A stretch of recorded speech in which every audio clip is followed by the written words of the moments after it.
Je vous salue, vous qui aimez Dieu de tout votre cœur et qui avez confiance en Jésus-Christ. Alors, quelquefois, on entend dire, oui, Dieu va te punir parce que tu as posé de mauvais actes. Dieu va te corriger.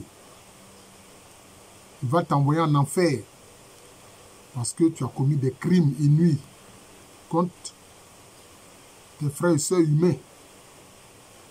En réalité, il faut comprendre une chose. Dieu, en tant que personne, ne punit pas.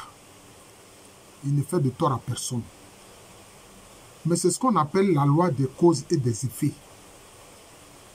C'est ce que le Christ a appelé. On récolte ce que l'on a sémé. Tu récoltes ce que tu as sémé. Et il a dit, éloignez-vous de moi, vous qui commettez l'iniquité, vous qui faites le mal.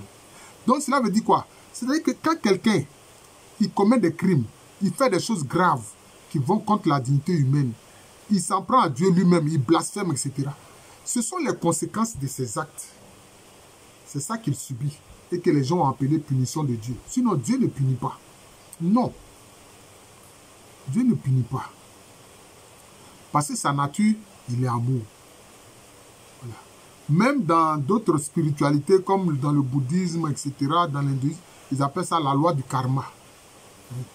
Le karma. Et tu récoltes ce que tu as sémé. C'est tout.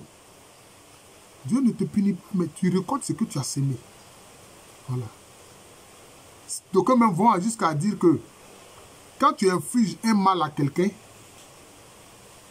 et que tu quittes cette terre-là, le mal-là que tu as infligé à la personne, la douleur que la personne a ressentie, c'est ce même mal-là, c'est cette même douleur que tu ressens quand tu décèdes.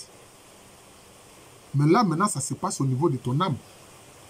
Et là encore, c'est plus terrible parce que au moins le corps, au moins, sert de carapace à l'âme.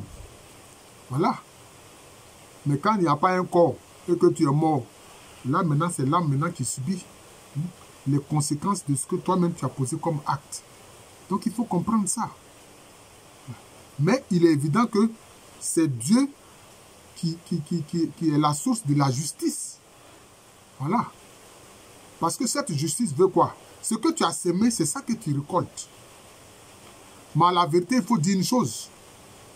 Est-ce que quand on met un grain en terre et que ça produit, est-ce que c'est un seul grain qui sort? Non, c'est multiplié. En réalité, c'est multiplié. C'est ça. C'est ça aussi qui fait quelque part la punition que tu subis.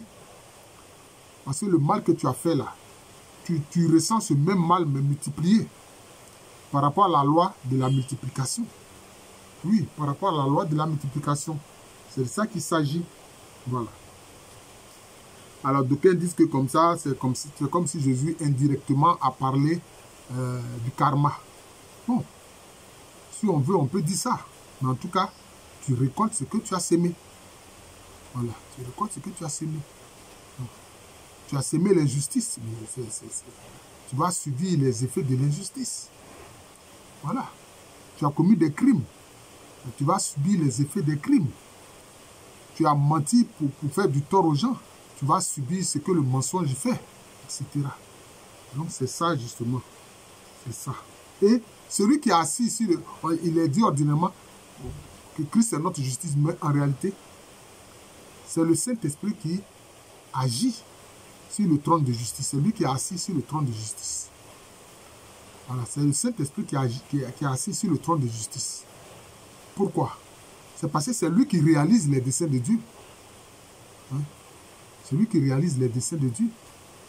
Aujourd'hui, l'Église célèbre la Sainte Trinité. Souvent, on se contente de dire que c'est un mystère. Mais ce mystère-là, puisque le Christ a dit que quand le Saint-Esprit va habiter en nous, il nous fera connaître la vérité tout entière. C'est-à-dire qu'il nous fera connaître les mystères de Dieu. C'est ce que ça veut dire. Alors, si le Christ Jésus est la parole, c'est que la pensée, le Père est la pensée. Et puis maintenant, Jésus, lui, il est la parole. Mais le Saint-Esprit, maintenant, lui, il agit. C'est lui, il est l'action.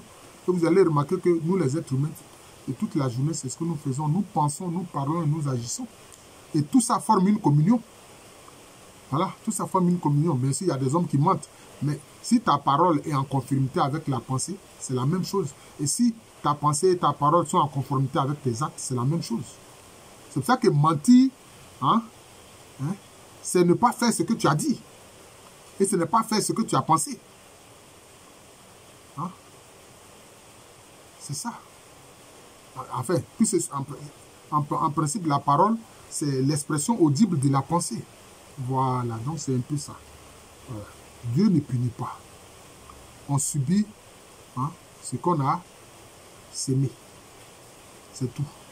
C'est cet enseignement simple-là que je voudrais donner ce matin.